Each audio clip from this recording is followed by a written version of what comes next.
কাপড় চোপড় নিয়েও বের হইতে পারি নাই, কিচ্ছু নিয়ে বের হইতে পারি নাই।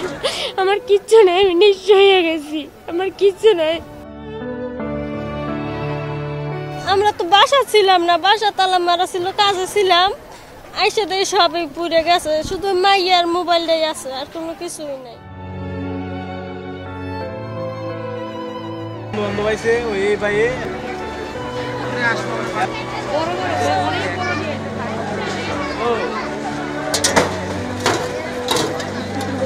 অফিসে ছিলাম, আমি কাজে ছিলাম। আমি তখন আমার বাবা আমাকে খবর দেয় যে এখানে আগুন লাগছে। তখন আমি অফিস থেকে আমি তাড়াতাড়ি বাসায় আসি। বাসায় এসে দেখি আমি এখানে কোথাও থেকে আমি বাসার ভিতরে ঢুকবার কোনো ব্যবস্থা নাই, আমি পাচ্ছি না। আমার ফ্যামিলি কোথায় আছে আমি তাও জানি না। তখন আমি সবাই চিৎকার করে, আমার বাসার পাশে ভাড়াটিয়া ছিল, তাদের নিয়ে আমি বের হয়ে গেছি চিৎকার দিয়ে যে আগুন আগুন, সিলিন্ডার বাস্ট হয়েছে বাসার সামনে। এটা বললে বাসা থেকে বের হয়ে গেছি, আমরা শুধু জীবনটা নিয়ে বের হয়ে গেছি।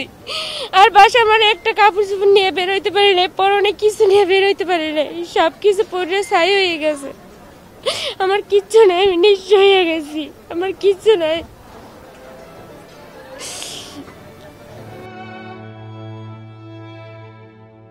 আমরা তো বাসা ছিলাম না, বাসা তালা মারা ছিল, কাজে ছিলাম, আইসা দিয়ে সবই পুড়ে গেছে, শুধু মাইয়ার মোবাইলটাই আছে, আর কোনো কিছুই নাই। এরপরে তো সুইটাই আর কিছু করতে পারি নাই, আসতে পারি নাই ভিতরে। সকালে 6টার দিক দিয়ে এত অবস্থা দেখছি। আমার ফ্রিজ বাদে আর সবই ছিল, একটা ঘরের ভিতরে যা কিছু লাগে সবকিছুই ছিল।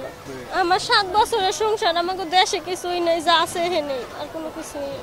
নারী রাস্তার একমাত্র নাম ফেমিকন, যেন কাশফুলের নরম ছোঁয়া। এই ঘরের ভিতরে সবকিছু রয়েছে, কাজে গেছি, কোনো কিছু তো আর নিয়ে যায় নাই। আমরা বাসায় ছিলাম না, কাজে ছিলাম, গার্মেন্টসে চাকরি করি, এই জায়গায় ছিলাম। 5টা 20-এ খবর পাইছি, পরে আইসা আর ঢুকতে পারি নাই, হ্যাঁ আগেই দেখি সব শেষ। আমরা দুইজন, এইটা আমার ঘর, এইটা আফার ঘর, দুইজনই একসাথে ওই গার্মেন্টসে চাকরি করি।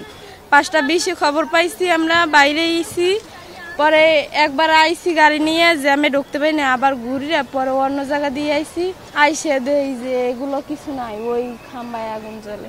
পরে আর পুলিশে এদিকে ঢুকতেই দেয় নাই, শুধু এই যা আছে শরীরে এতটুকুই আল্লাহ রাখছে, জান্ডা রাখছে, আর কিছু নেই। টাকা ছিল, হ্যাঁ শেষ। বেতন পাইছে পরশুদিন, 20,000 টাকা ছিল ঘরে, সব শেষ, কিছু নেই।